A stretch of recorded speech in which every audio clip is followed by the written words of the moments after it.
not smart at all. It's very uncool, man. These guys up here are responsible for calling and saying it's dark, and it wasn't dark, which means there was somebody coming. That's how accidents happen, man.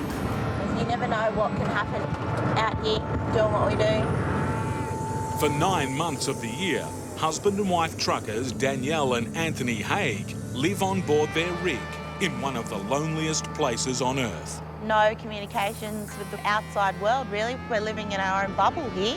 In Australia's Northern Territory, the vast emptiness of the Barkly Tablelands is the couple's home away from home. He got so excited. And it's one big adventure for their 4-year-old son, Heath. He loves this life. His dad's mini-me. But for a city girl like Danielle, I hate bugs. it's taking time to adjust to life on the road. What? Look at it. Oh, yuck! Like, seriously, can you kill it? The family are driving in a 2-truck convoy with their mate, Hazy. Hey, mate, what do you want? Their mission, find water in one of the driest places on Earth. We drill holes and hunt for water. The trucks are fitted with enormous industrial drills to pummel deep underground in search of subterranean water supplies. You don't know what's underground until you start drilling. It's quite disappointing when you don't hit water. And For many outback farmers, it's the only way to survive in this barren landscape. Have a big whop of land here and they've got no water on it, so if they can get a bore in here, they can utilise their country a bit more and run a few more cattle.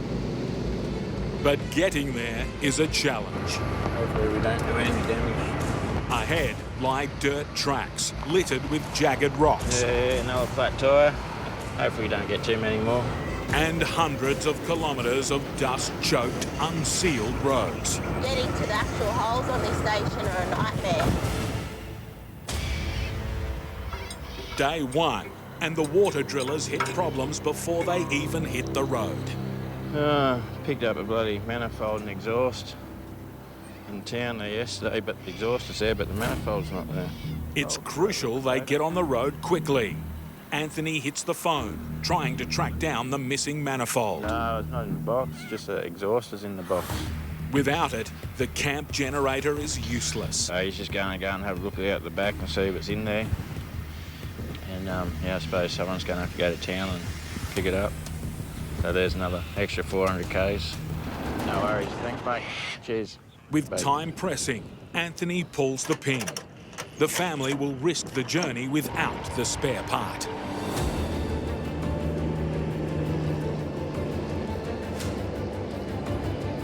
The 2-truck, 7-trailer convoy enters the unforgiving landscape of Australia's top end. And second driver Hazy soon strikes trouble. Losing a tyre this early is a real blow. Yeah, I don't think a plug's going to take that up. Yeah, she's pretty big, ain't she? As well prepared as they are, We'll just chuck this spare on there and we should be able to keep going. they only have space for limited spares. It hasn't even hit the dirt yet. In this vast landscape, the roads are so long they can narrow to the width of a single vehicle. For road trains travelling at 100 kilometres an hour, there are some unwritten rules. Rule 1, never let the wheels drift off the bitumen. We drop off to the side, like we'd just shower them in rocks and end up smashing their windscreen and stuff like that. Rule 2, caravans give way to road trains. Probably. You wonder whether he's going to pull off or not.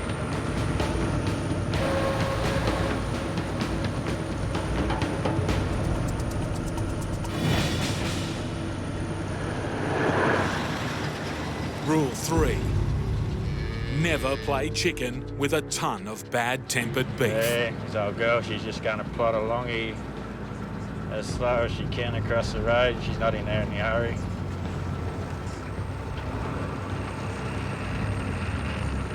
Yeah, you're right now, mate. The further north the drillers go, the rougher the tarmac becomes. Some of the country we can go into, you know, like we've gone 40 Ks and done 7 tyres, like, you're a fair way away from a tyre shop to get another tyre, so hopefully not much more will go wrong. And out of the blue, another setback. I've just had a blowout. I'll just pull over here. You just wait there, mate. I'm just going to check the tyre, okay? Why? Because we had a blowout. Why did it do that? Oh, probably worn out or something, mate. Okay, you wait there. A bit of a blowout on the inside tyre there. Yet another dead tyre, and they haven't even hit the dirt. We'll have to change it here. It's all wrapped around the axle there. This is their third blowout, and with 300 kilometres still to go, they're seriously running out of spares. Anthony's 4-year-old son, Heath, is an apprentice Outback trucker. He's more advanced than bloody town kids, you know. He's always out doing something every day, not locked inside, playing bloody computer games. And good job.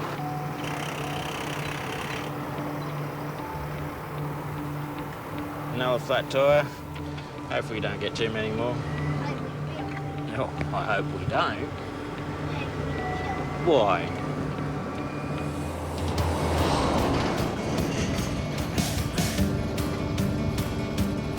For a family that's used to life on the road, it's already been a challenging journey.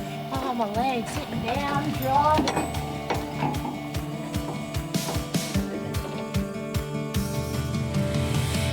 Daybreak brings a battle with the ever-present Outback dust. I'm trying to get rid of all the red dust that got in here yesterday. Outside, Dad discovers another serious problem for the family. Heath thought it wasn't tight enough, so he thought he'd tighten it up with a big steel bar. And In his enthusiasm to help out, young Heath has broken a grease cover on one of the wheels. the bearings will get hot and they'll seize, and then 2 wheels will fall off. He likes to try and help make sure everything's right, so I suppose you can't blame him for that. Lucky you've got another one, eh, mate? You gonna help me put it on? Heath's handiwork is fixed.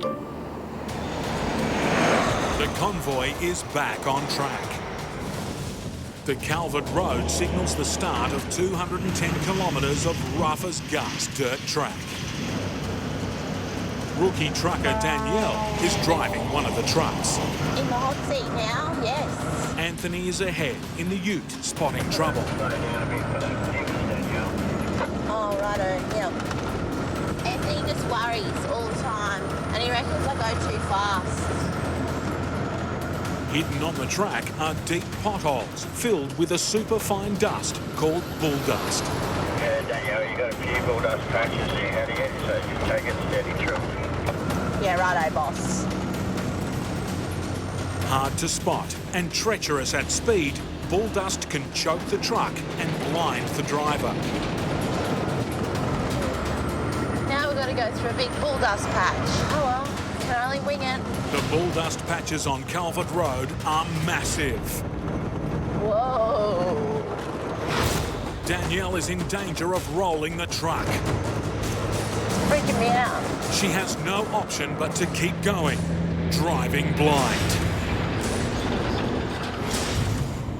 She survives a highly dangerous bulldust patch. That's over with. Danielle's battled the bulldust, but the dirt road still tests the novice trucker. It's going to be like this for the next 100 k's. It's going to be slow torture.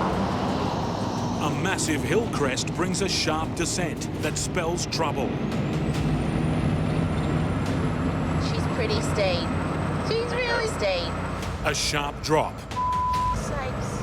She can't stop. Using her brakes could be disastrous. You can't put your foot on the brake too much because you'll burn your brakes. Oh, listen to her. She's revving the shit out of her. Oh, my hands are sweaty. Did it? Still freaked me out though. My palms are all sweaty. Finally, Danielle and the team make it to the first water drilling site at Calvert Hill Station. Together for one final time, father and son truckers John and Justin Harrison face their biggest battle ever. We've got to get a chain in and lift it up.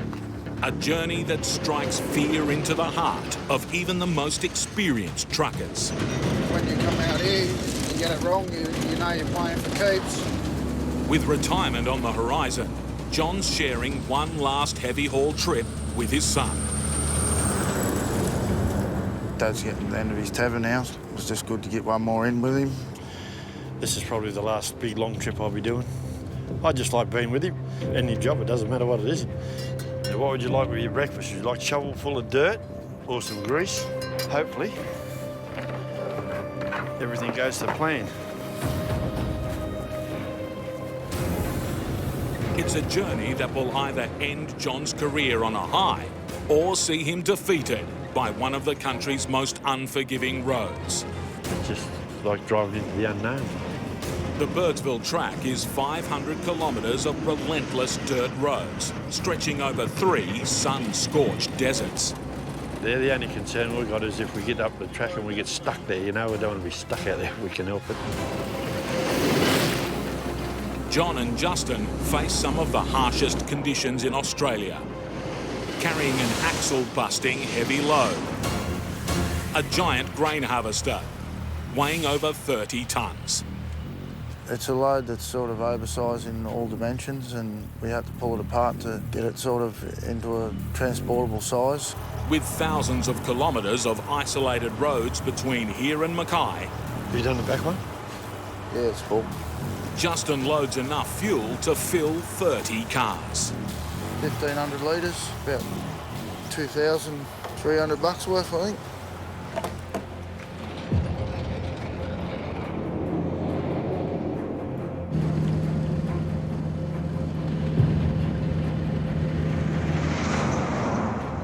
Justin and John enter the vast expanse of the Outback. They soon come face to face with unpredictable danger. If one goes, they'll all go. So you just got to give them a bit of room and slow down. The last thing you want to do is hit a horse. Just as the danger seems to have passed, it's eagle versus truck. And the truck wins. So we just slowed down for a big wedgie to get off the road, and he went the wrong way, and I don't feel too good about that. Justin has no time to pause from the incident as the red desert ahead threatens peril if he's not 100% alert. We've just gone from the tar to the gravel. Welcome to Corrugation Highway. Our mates' corrugations are back. If you don't take it easy, the truck will start to let you down, bits will fall off it and break and leave you up the creek without a paddle.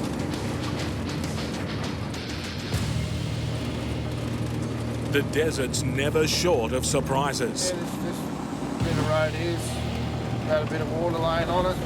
Water-clogged potholes on the dirt track can cause major problems. Probably get a bit soft and it's liable to give way or sink underneath you. If you were to sink here, right now we'd be in a world of trouble.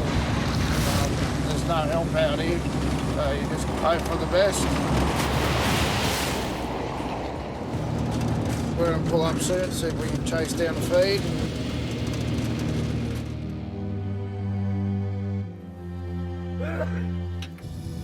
Everything's travelled good so far. We'll get a quick cuppa into us and we'll get going. And here's your coffee, Dad, here. I won't get the chance to come out here again. That's one of the main reasons I'm here. And did you give Justin a break with the driving when he needs one? But I'll put this away. John wants one last crack at the notorious Birdsville track. Get stuck into it and see how our luck goes up the track here. This father and son team are in dangerous territory. We've got about 312 k's of dirt to go today. With no phone coverage or emergency backup, if they break down, there's no one coming to save them. And on this road, anything is possible.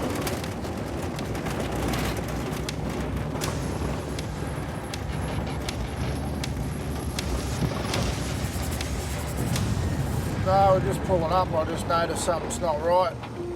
The truck start labouring real hard there, so best off to stop and check. We've got big trouble. Yeah, we've lost a set of wheels. Yes. Catastrophe. It's not good. It's not good at all. 2 wheels are missing, torn from their threads. Father and son are stranded, hundreds of kilometres from the nearest help. I'll have to go for a walk down here and see if I can find these wheels. I wonder how far back. Outback trucker Justin knows that he and his father are in big trouble. What are we going to do? Just walk back and see, or what? Might be walking a long way. Couldn't be too far back. In searing 46-degree heat, he's desperate to get his truck back on the road. We just got to find the rest of the pieces, and we might be able to work out a plan to put it back together and get it going. Other broken bits there. Morale is low. As for expecting anyone to come and help you, that's not going to happen.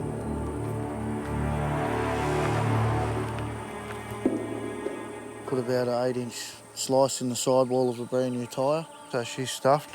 With every piece of wreckage Justin finds, his news just gets worse. It's costing a few bucks right now. So far that tyre's probably $500-600 at least. It adds up pretty quick. Thoughts of putting his truck back together are crushed.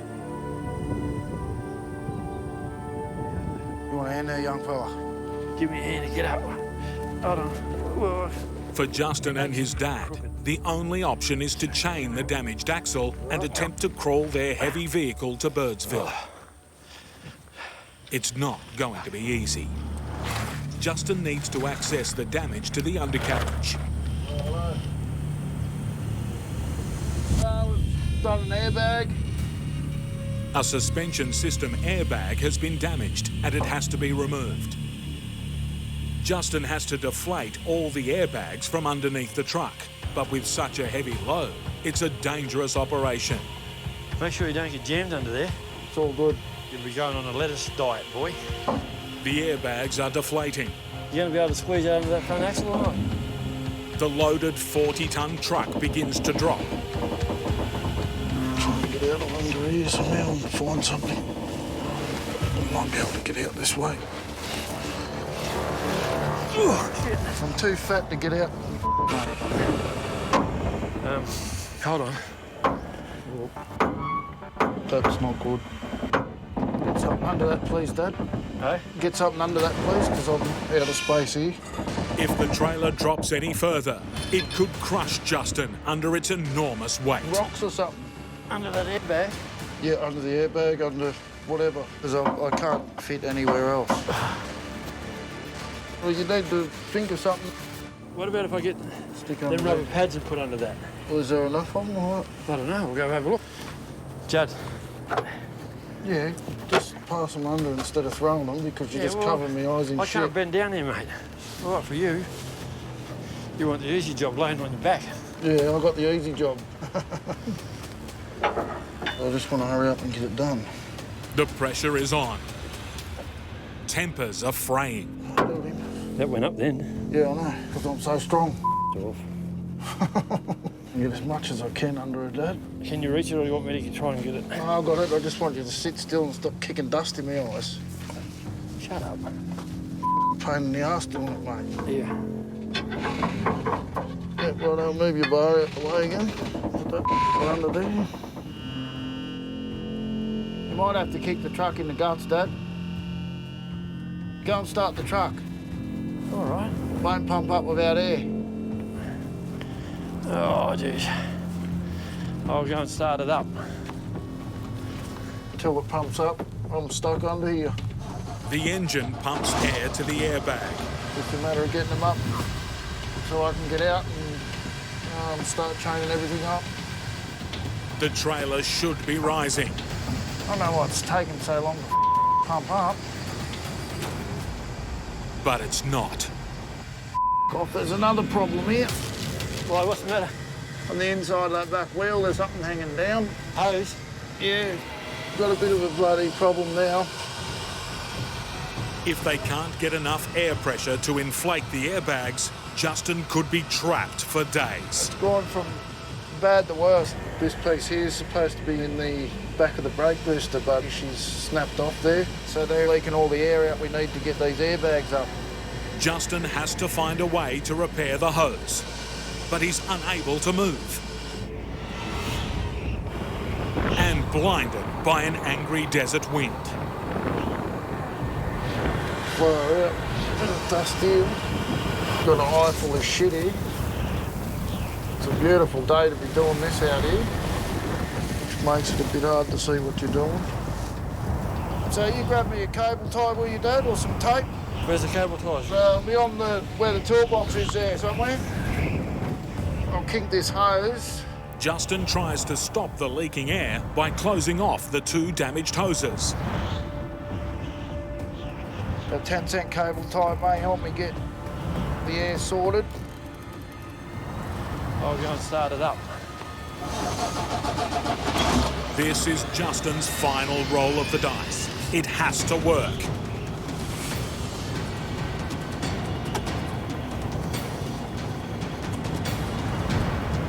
Finally, the truck is rising.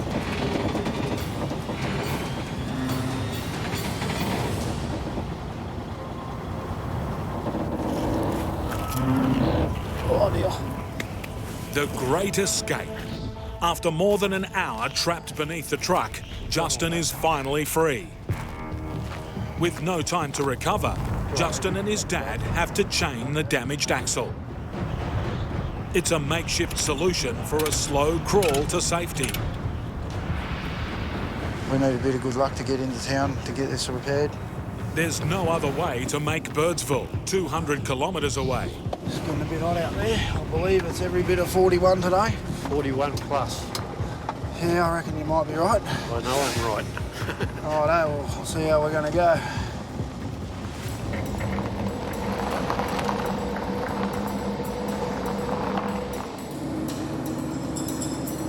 Just have to poke along nice and steady. We've got about 200 to go. The truck takes a pounding. But Justin's repairs are holding up. John's final road trip is turning into a nightmare. So we're just leaving Birdsville now. Father and son will need all their combined years of trucking experience to make it to the finish line. We've got to just be a bit cautious with this trailer, how it is on the rough stuff. Less than 100 kilometres out of Birdsville, and the rough dirt road threatens to shake loose their makeshift axle repair. Irrigations are always waiting to pop their ugly heads up, and it's only chains holding things. Just as the heavy vibrations begin to get worse, Justin sees every Outback trucker's favourite sight. I like to get off the rough stuff onto the smooth stuff. The 2 truckers can breathe easy. With hundreds of kilometres of smooth road ahead of them, they might just make it safely to Queensland. Yeah, it's a good thing to get back on this bitumen until we can get this trailer repaired, because it is always on my mind, just waiting for something to go wrong. And it does. We've got the road closed, so we've just got to have another look at the map. Have a quick squiz at this and see what happens. So we've got no service here. We've got to get the old Atlas out. With a 30-tonne combine harvester resting on a crippled axle, they have to find a safe road forward. So this is the road that we're right here right now. You've got to be kidding. 78 k's of dirt. That's a pain in the arse, that is. Just another thing that's thrown at us today. Just when Justin thought he'd finished with the dirt hasn't finished with him.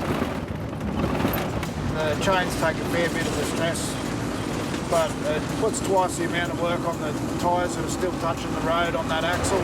The extra 78 kilometres of dirt track could tip their damaged truck over the edge. And to rub dust in the wound, out of nowhere, they've got company. We've got another big fella coming our way.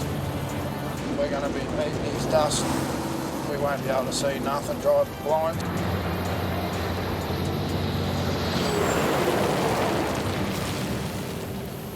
Hey Dad. Yeah. You want to have a drive? I was getting a bit tired there. It's tough going in the desert heat. Father and son take it in turns to guide their disabled truck carefully and slowly down the bone-shaking dirt road.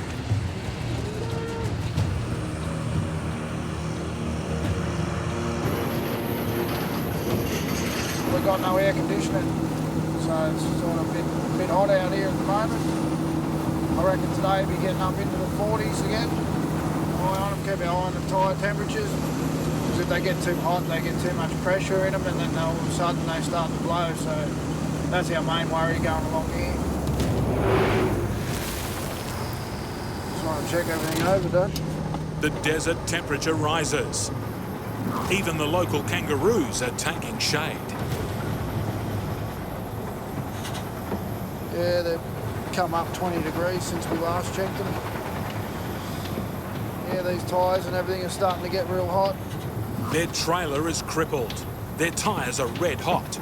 Justin and John are in damage control. After losing 2 wheels, the shocking dirt road is trying to claim another. I have to pull up and fix this wheel up. It's coming off. At more than $500, it would have been another expensive loss for the truckers. Here, leave that in there, Dad. Leave that. Get them tied my way now. The genius.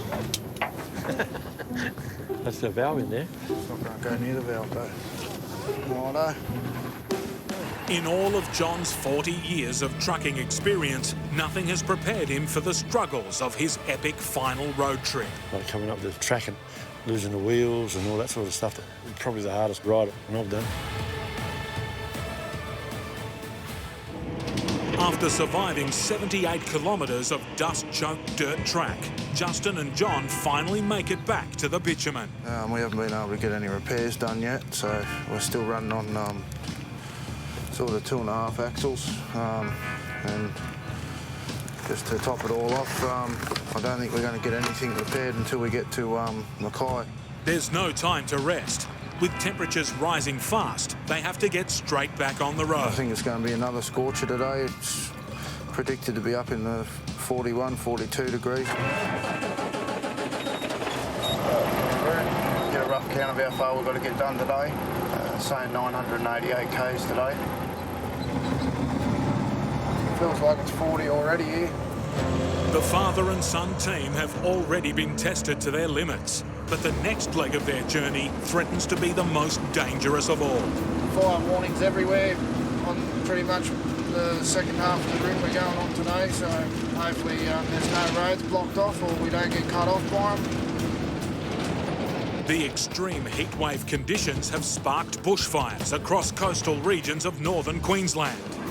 Yeah, just in front of us now, we're starting to see a bit of haze and a bit of what looks to be smoke building up above the trees there. It's pretty widespread too by the look of it. Looking down the road here, it looks like it's going across the road too, so yeah, it might be an interesting afternoon. Yeah, you're on channel there at the time, mate. There's any fires and that down this way? I haven't seen any blood smoke grab light into the coast. I think I'll have to bring you and everyone anyway. Yeah, right, mate, no worries. It's all good back that way anyway. It's the first bit of good luck on their whole trip. The father and son are exhausted. Their truck is crippled, held together by chains. But they have a clear run all the way to their final destination in Mackay. Long trip, big relief to get here. Thankfully, we're here. We're in one piece. It's been a challenging final hurrah for John. Probably the hardest one I've done. This is the last big long trip I'll be doing. Mackay farmer Joe said is relieved to see his 30-tonne combine harvester arrive safely. It all looks good. Yeah, it looks like it weathered the trip well. Justin, you made it, eh? Glad to be here. Everything's here in one piece except for the truck, so Hey, mate. Good trip, mate. Made it here. Yeah, bit of a journey with this trailer, losing some wheels and stuff. After 40 years of service, a veteran Outback trucker says goodbye to the road. I'm pretty comfortable with what I've done now. I will be missing my son, you know, when he's out there on his own, and I'll be at home and he'll be out on the road and doing what he's got to do. Lila, hop up here. Oh, idiot. Get out of that ute. Meet Nigel Vag. Come here, Lolly. Come here, Lolly. Come here, Lolly. Lila, come here. And his dog, Lila. Come here, Lolly. For this Outback trucker, dealing with uncontrollable animals is an occupational hazard. Here, hop up in the trailer. Good dog. Nigel carts goats for a living. Agile, mobile, and very often hostile. Hey. Trucking goats can be a dangerous job. I just jumped over into the yard with a great big billy goat, ran into my knee. Anyway, I was out of action for about 6 months. It was a grade 2 tear of the cruciate ligament. The goats Nigel trucks aren't your common garden variety. They're wild. In every sense of the word. And the problems just continue once they're on the road. 101 things can happen every day and sort of do happen quite regularly. Constantly moving and stacked 4 stories high, goats make a top-heavy, unstable load. You've only got to get a few move over one side and it can put you out of whack. Nigel's run takes him through country devastated by drought. Out here, sheep and cattle are perishing. But an introduced pest is thriving. Around 3 million feral goats are spread through the outback, over an area the size of Mexico.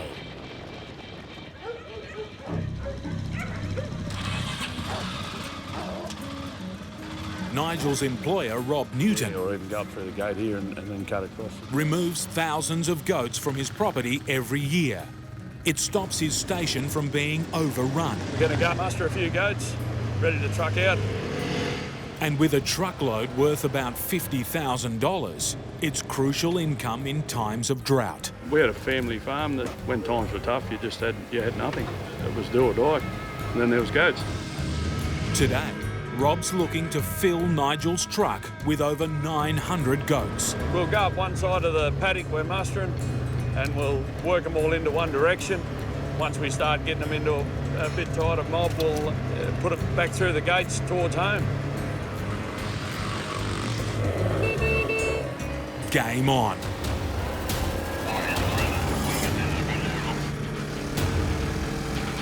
Mustering goats takes skill and nerve. And even then, there are no guarantees. If you haven't got the right men, right people, you can have nothing to put on a truck.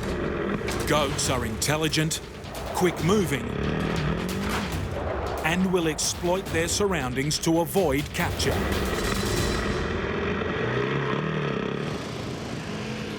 Eventually, Rob's team gather a sizable herd. The challenge now is to get them back to base. Just because you've got a good mob of goats going in front of you doesn't necessarily mean you're going to end up with them. If one gets away, others will want to follow. Goats are agile and quick thinking. If there's an opportunity to get away, they'll do it. An alpha billy goat makes a break for it. They need to catch him. The lead's getting away.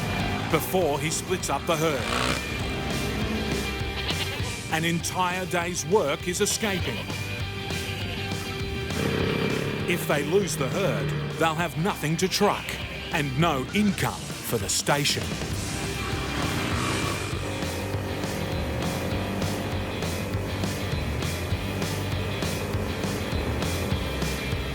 Finally, the billy goat is rounded up and the herd is brought back under control. We're going to draft them up and get them organised, leave them in the yards overnight and then get in early first thing in the morning. 5 a.m. And even before sunrise, it's 29 degrees. Hey, come on, fellas. Rob and his trucker Nigel need to load the wild goats before the day really heats up. It's going to be hot today, 45 degrees they're saying, which means you can nearly double that with the heat coming off the roads. In that sort of heat, and with a full load, Nigel's truck will be pushed to its limits. Everything runs hotter and harder. Tyres, gearbox, everything. There's so much that can go wrong. With this load, delays need to be avoided at all costs. Animals do it really hard. They're no different to us. Can't have goats sitting in 45 degrees on trucks. The lower decks are loaded. All that's left are the top decks, the hardest of all. When you're loading them up onto that top deck, they can tend to jump over. We've had up to 15 goats go out over the top, the front pen. All on board. Final head count, 960.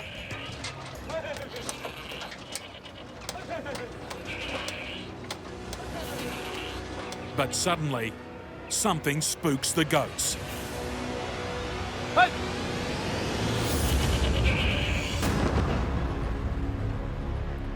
Fortune favours the brave. They just jump and hit the ground running, and they're out of that truck and gone. 960 goats, minus one, are finally ready for the road. Him out there in the long yard, do not rush it. This wild load is now in Nigel's charge. With a 7-hour drive ahead, his biggest concern is the goats crushing each other. You just keep an eye on them, stop a few times and just see. They can all push up in a corner. Oh, I think we're ready to hook it. We're right.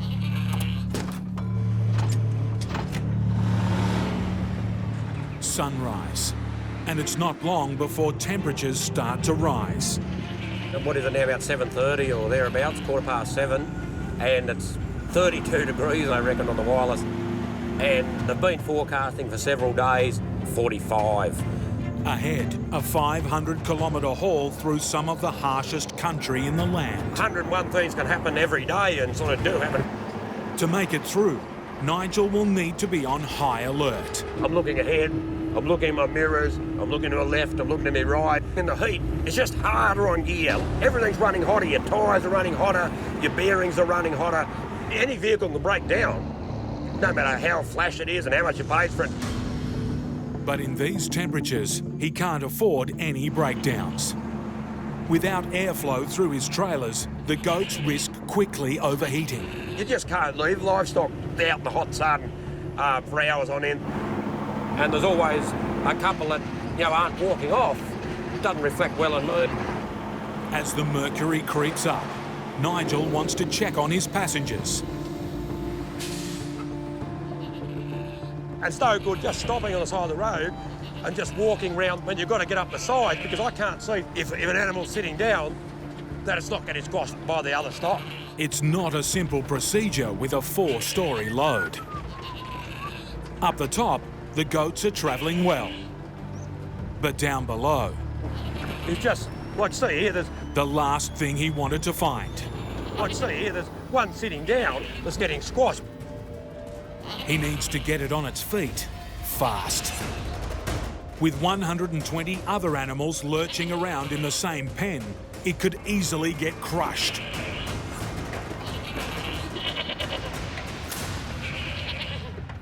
It's safe.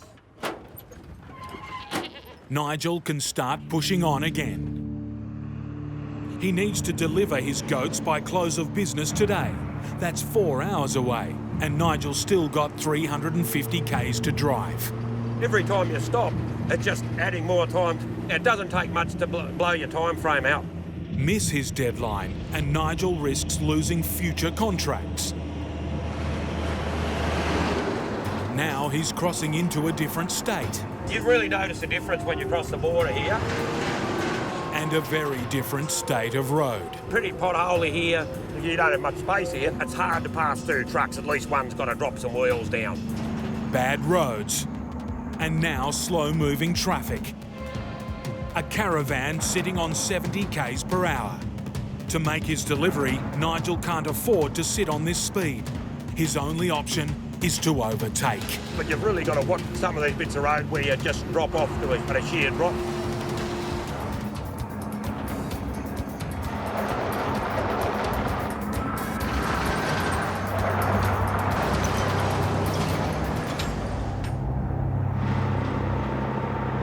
Ahead, it's a wide open road.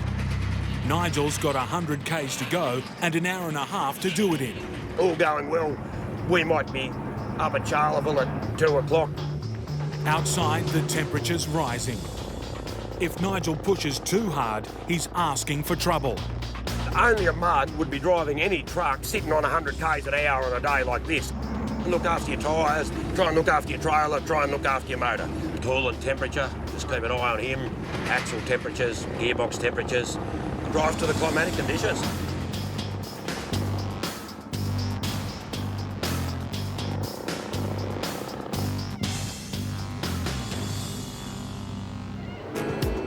He's done it, and 20 minutes before closing time.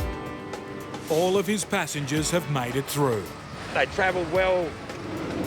All I'll do now, I'll just back in the ramp, I'll find an empty yard. Check that it's got water in it for them, and I'll just open the right gates, get these goats out. For Nigel, it's been a long, hard day. And despite all the challenges, nothing's managed to get his goat. When I say to people, I'm a truckie, it's generally disbelief or, wow, really?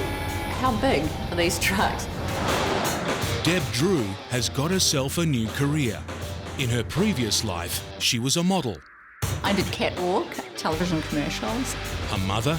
Bringing up my children alone. And a businesswoman. Running my own company. Now she's trying something different. This is a means to an end. My goal to see the country and get paid to do it.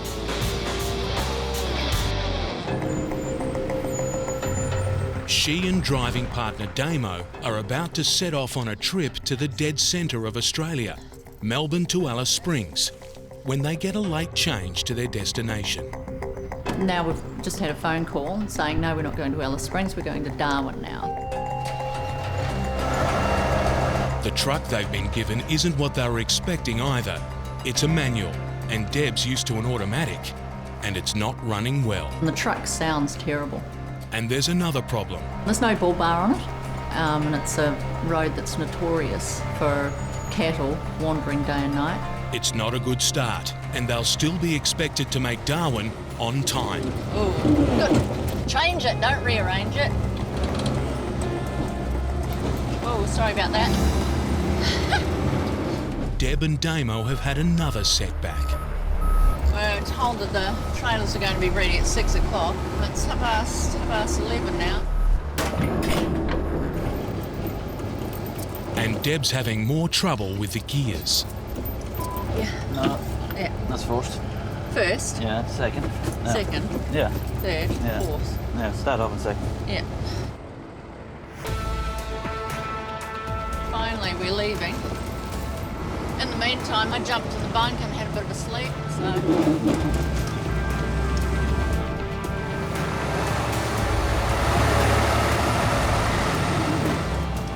I'm crunching and grinding my way through the gears. I don't normally drive a manual. I drive an automatic. Starting 5 hours late has really put the pressure on. We'll be just going hard from here on. So no mucking about. Got to try and make up lost time.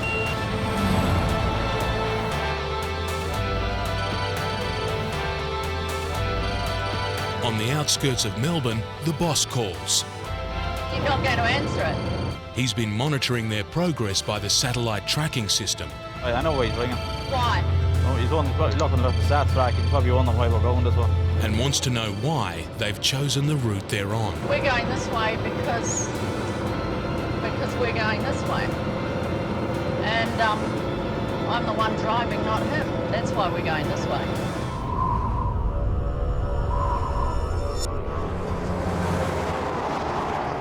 We're just coming up to the area where we've been told cattle will come onto the roads. I'm just sort of making a point of keeping eyes on the road. Sitting 2 metres up in the cabin gives her a clear view of any animals. If I see a beast on the road, then I'm going to certainly slow right down. But the roar of a road train travelling at 100 kilometres an hour can spook the animals into doing crazy things. They can be a little bit unpredictable, I don't know, and maybe even they don't know which way they're going to run. So I've got the warning sign here, animals on the road. A couple of kangaroos that were just standing on the side of the road, but they saw that car coming the other way and took off into the bush.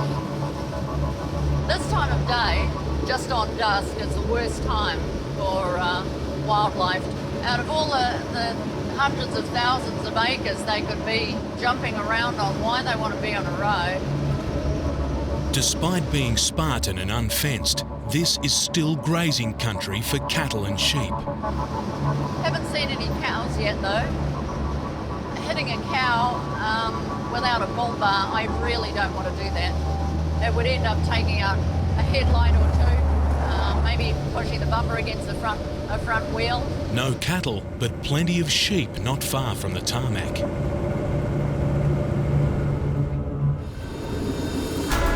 And 3 that decide they want to cross.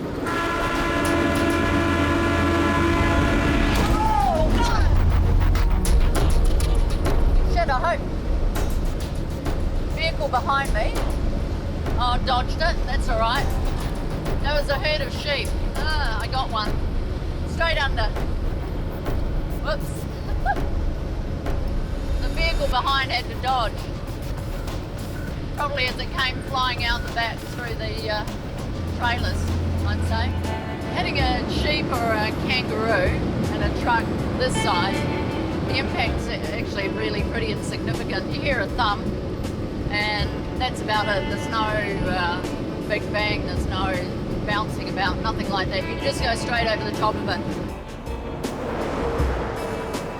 The feeling though, on the other hand, knowing that you've, particularly a big kangaroo, knowing that you've just annihilated a big, warm, live animal, it feels really horrible actually.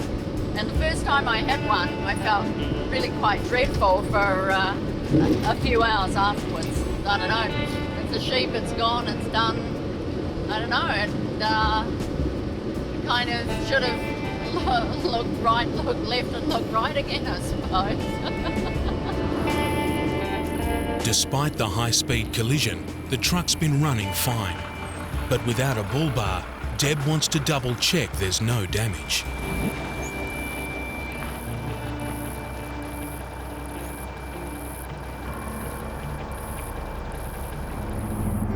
Yeah, it's a beautiful day.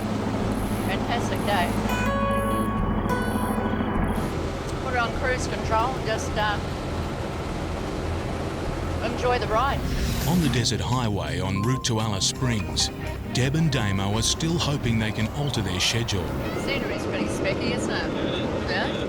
They've got a plan to mix a little pleasure with the business of driving and make an unscheduled stop at a place they've both always wanted to see. But Deb has spotted a problem with one of the trailers. We've got a buckle undone at the back. It's the sort of thing that could bring them to the attention of the law. Even if they've just worked themselves loose, you're still done for it.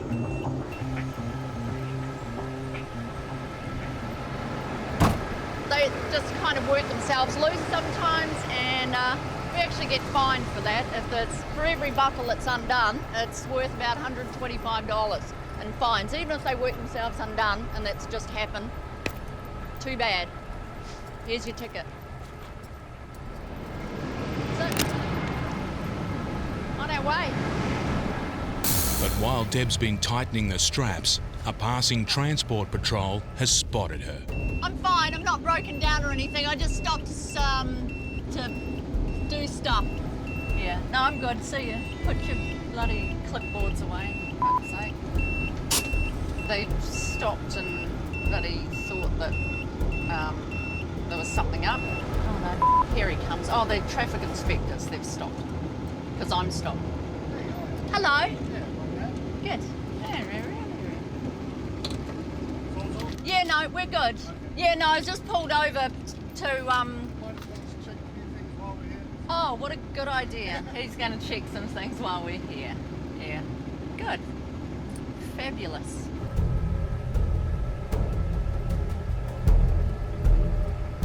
They'll do license check, check the truck, registration, that sort of thing. So we're all good and legal, so it's not a problem. A little bit of, I don't know, anxiety, I suppose, attached to it. Just they're probably pretty good up here in the territory, but in other states, you know, if the state budget is, you know, needs a bit of a boost, they'll send them out. They've got to up their quota of, you know, fines, haul some, you know, a few $1 million more, and truckies are a really good target for that. So, and that's what happens, you know, and they'll find something. They'll keep looking till they find some damn thing. The inspection is not only costing her time, it could cost her money. If they discover a defect, a hefty fine. Were you all good? Oh, he's just checking the radios on the trailers. He's checked my license already. Have you? Yeah. I just want to put the details down on the running sheet.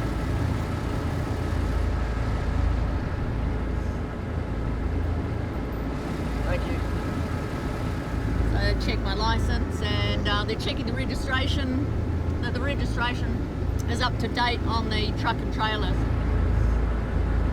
Whenever you get pulled up, you sort of, I don't know, I mean, it's all, you know, it's always, we do everything legally and all that sort of thing, but it's always sort of like, oh shit, you know, what sort of magic problem can they possibly discover, you know?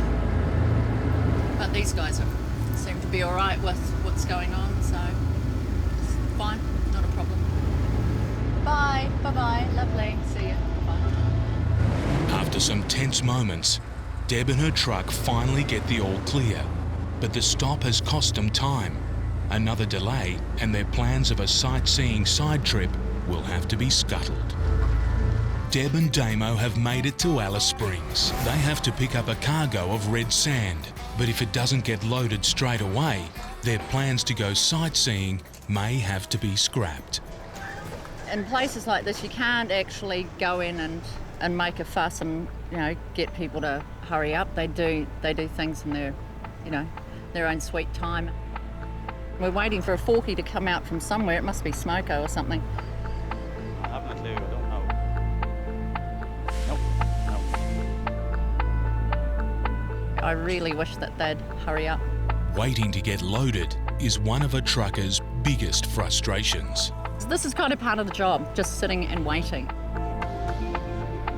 We've been waiting for this to be loaded for over 3 hours now.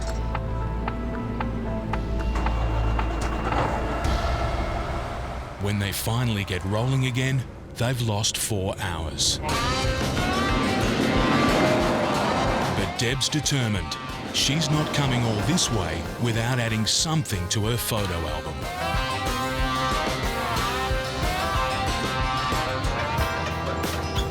Just going to drop the trailers here. We're only taking the prime mover out to the rock.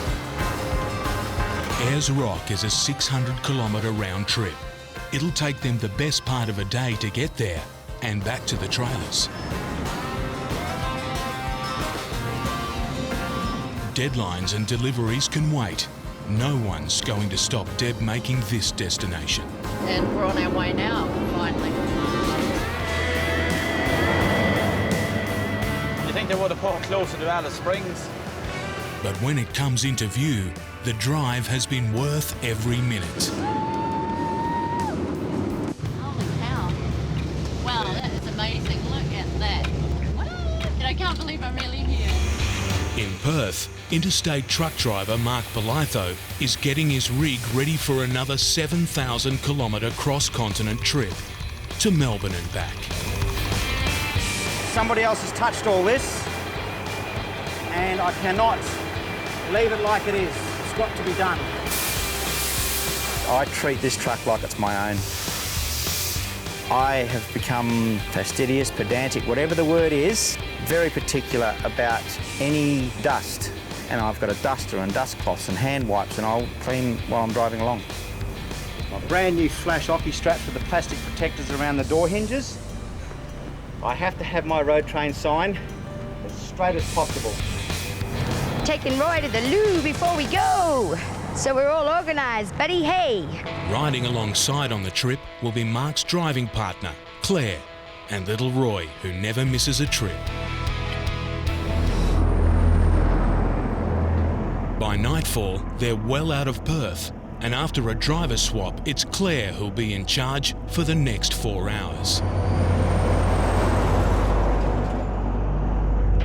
Some of the dangers is driving at night. Obviously, you can't see as much animals. A few months ago, I hit 4 kangaroos before I was 170 k's out of Perth. Just one after the other, boom, boom, boom.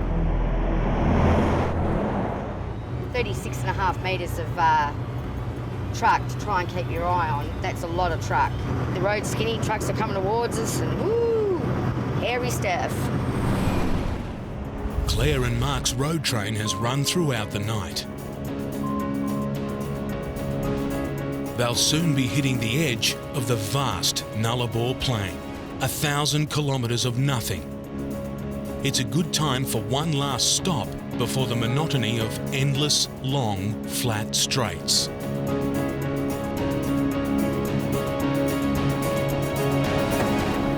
Come on, Squig man.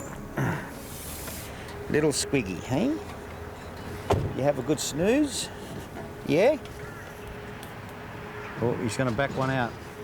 Also crossing the Nullarbor will be 2 oversized trucks carrying mining equipment. They're probably going to have to back out. Both of them, they're huge. And Mark's keen not to get stuck behind them. Hey, you want to go to the toilet? Sorry, you can head off. Try not to be super long. Come on, dude. Claire, finish your stinking cigarette. No, I won't. I asked you not to do that. It's been a long night. And you're going to smell getting in the truck. For everyone. There you go.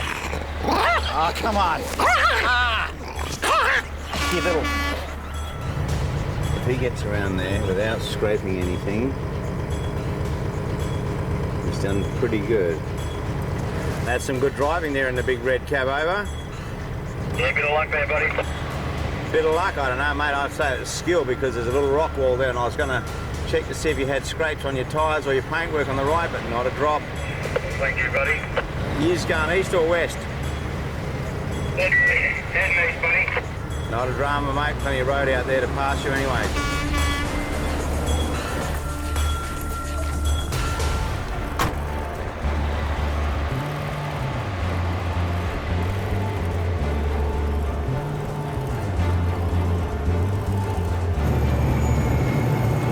The oversized trucks appear in no time at all, and getting past them in a road train, even on a straight road, is going to be tricky. I'm going to be overtaking 2 4.5 metre loads, which is around close to 15 foot wide. Each lane is only 10 foot wide. If they drop their tyres off on the road, you've got a good chance that you win. Oh, why are they doing that? Oh, no, I don't need to go through that dust. If stone's being flicked up from their wheels straight into your windscreen. Mark has to wait for the pilot car to radio him that it's clear to go. How are we looking in the oversized, mate? We've got a train coming up. We've got a good run up there to the top. Yeah, one in the chute, mate. Okay. Shit. That'd be right. All this road out here, and there's one coming down. Oh no, stay on the road. Oh, I don't believe this. What is he doing? Yeah, after this little one goes past, mate, she's all dark up here. I'm gonna, mate, because you're covering me in dust. The silver four-wheel drive. All right, matey, coming around, to start it. All right, bring her in. Just stay on the road. The road's wide enough, please. We've gone through enough dust storms. Keep it on the road. No, it's the bloke in the Volvo. Crazy, man. This guy here is only young and I reckon that's why he keeps going off the road. Plenty of room, plenty of bitumen. Oh, look at that. Yeah, job done there in the train. Thanks, guys. You have a safe day.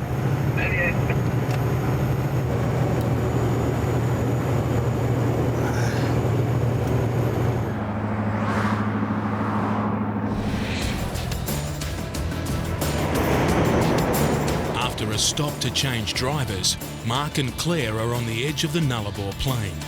They're on the start of a 140-kilometre straight stretch. You find that, you know, if there's anywhere that you can sort of perhaps lose concentration easily, it'll be along here. The driver swap means Mark can catch up on some sleep, but it also means they're back behind the same wide load. I'm going to have to get around them. Hopefully he's not going to cover me in stones and crap. Claire still remembers a terrifying experience she had with an oversized convoy. I hadn't been driving that long at all, only a few months, and the guy in the wide load went off the road. It shattered my windscreen and I had glass all over me and all in my head, and had to try and slow the truck down, and as I moved my legs, all the glass under my feet and seat was cutting me. It's not the greatest section of road to have to do it on because there's a lot of divots and your steer tyres can get caught in them, and it's like sort of sitting on rails. Yeah, matey. Take a run for it if you like. I'll give it a go. Claire's now flying blind, relying on someone else's judgment on how safe it is. Turns out it's not safe at all. There's one coming. Me. Not smart at all. It's very uncool, man. These guys up here are responsible for calling and saying it's dark, and it wasn't dark, which means there was somebody coming. That's how accidents happen, man. It's a straight bit of bloody road you can see for a million miles. I'm out and about, halfway along, 2 4.5 metre wide loads, and there's a road train coming towards me. That's just careless. That's slack work and carelessness. Claire is stranded on the wrong side of the road. She needs the oncoming road train to back off.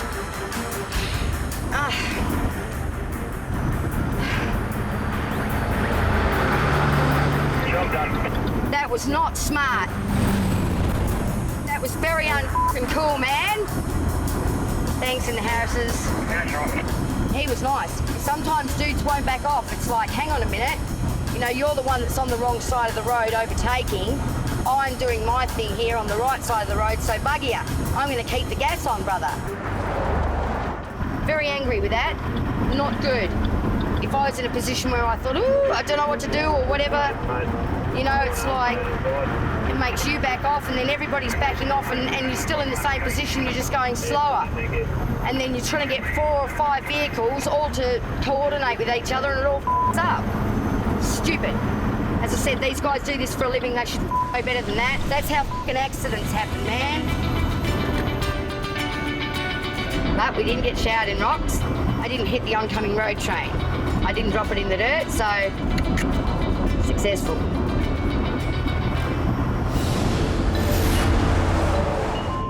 On the Nullarbor Plain, Claire and Mark are having to make an unscheduled stop. We're just pulling in and going to have a quick little stop and let Roy out. Little Roy is not himself. He's old. Hey, Roy boy. Hey. Hey. He's been agitated for the last part of the trip. Maybe a comfort stop will help.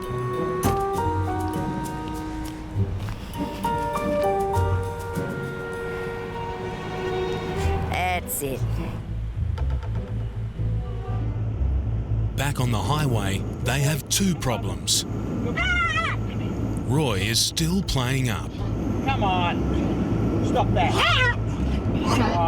And the wide load they've passed twice is now in front of them again. These are the guys that I had to overtake before, and you know. Back up there, Bob. Yep. Yeah, bring her around and then chuck behind the oversized. Give it a go, mate. I'll just wind it back up. Don't f***ing do this to me again, guys. Last time when they called her through, there was a truck coming. This time, they find another way to annoy her.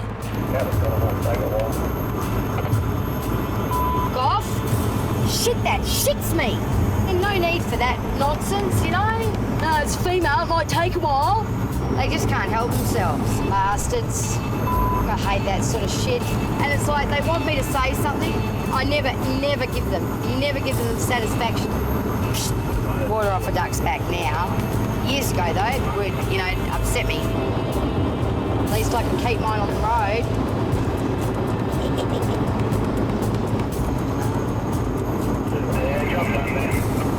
Thank you kindly, gentlemen.